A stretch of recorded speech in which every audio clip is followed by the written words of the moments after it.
জামাই বাবাজি, তোমার জন্য অল্প কিছু খাবারের আয়োজন করছি।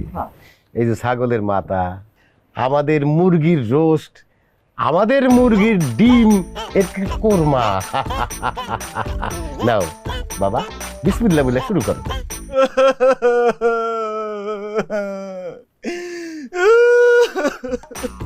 এ কি, তুমি কান্দাকাটি করতেছো কেন জামাই বাবাজি? খাবার আইটেম কি কম হয়ে গেছে? কি বলতেছেন আব্বা? খাবার আইটেম কম হবে কেন, বরং খাবার আইটেম বেশি হয়ে গেছে, এই জন্য আমি ইমোশনাল হয়ে গেছি। আর ইমোশনাল না হয়ে উপায় আছে? আব্বাজান, আপনি তো আমার শ্বশুর, বলতে আমার লজ্জাও পাইতেছি। আমার বাপ দাদার 14 গোষ্ঠী জীবনে কোনোদিন এত খাবার একসাথে দেখে নাই। দেখবো কিভাবে? আমার আব্বা যে গরিবের গরিব, শীতকালে খালি মূলা খাওয়ায় আর গরমকালে আলুর ভর্তা আর ডাল। ইস, শ্বশুর বাড়িতে যে এত আপ্যায়ন হয়, এটা যদি আগে জানতাম তাহলে আমি বাপের আগে বিয়ে করে ফেলাইতাম।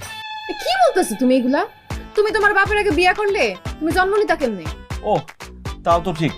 এত খাবার দেখে মাথা মুথা খারাপ হয়ে গেছে, কি কইতাছি না কইতাছি নিজেই বুঝতেছি না। জামাই বাবাজি, খাওয়ানোর আগে মাথা খারাপ করলে তো চলবে না, মাথা ঠান্ডা করো। মাথা ঠান্ডা করে কিন্তু সব খাবারগুলো তোমারে খাইতে হবে। অবশ্যই সব খাবার আমি খাবো আম্মা, কিন্তু তার আগে বলেন আপনাদের বাড়িতে কি বড় বড় শার্ট প্যান্ট আছে? কেন জামাই বাবাজি, মানে বড় বড় জামা কাপড় আছে কিনা এটা জিজ্ঞাইতেছে কেন? আরে এত খাবার একসাথে খাইলে আমি তো আর আমি থাকবো না, আমি তো মোটা হয়ে যাব। তখন তো আমার শার্ট প্যান্ট আমার আর লাগবো না, ওই বড় বড় শার্ট প্যান্ট লাগবো আমার।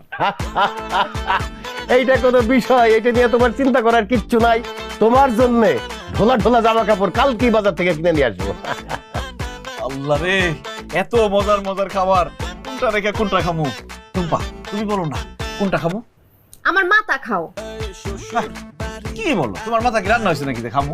দুলা ভাই, আপনি আপার মাথা খাওন বাদ দিয়া এই খাসির মাথা দিয়া খাওন শুরু করেন। একদম ঠিক বলছো শালিকা, খাসির মাথা দিয়ে শুরু করি। এই, খাবার নিজের হাতে তুলে নিবা না। কেন আব্বাজান, আমার তো হাত ধোয়া। হাত ধোয়া থাকলে কি হবে? তুমি আমার মেয়ের জামাই, তুমি নিজের হাত দিয়ে খাবার খাইলে তোমার কষ্ট হবে না? তোমাকে তো কষ্ট আমি দিতে পারবো না জামাই। তুমি শুধু বসে থাকবা, হা করে থাকবা, খাবার তোমার মুখে যাবে, তুমি খালি গিলবা। এই মানিক রতন, ইদারা নে তোকে দুলাভাইরে খাওয়া।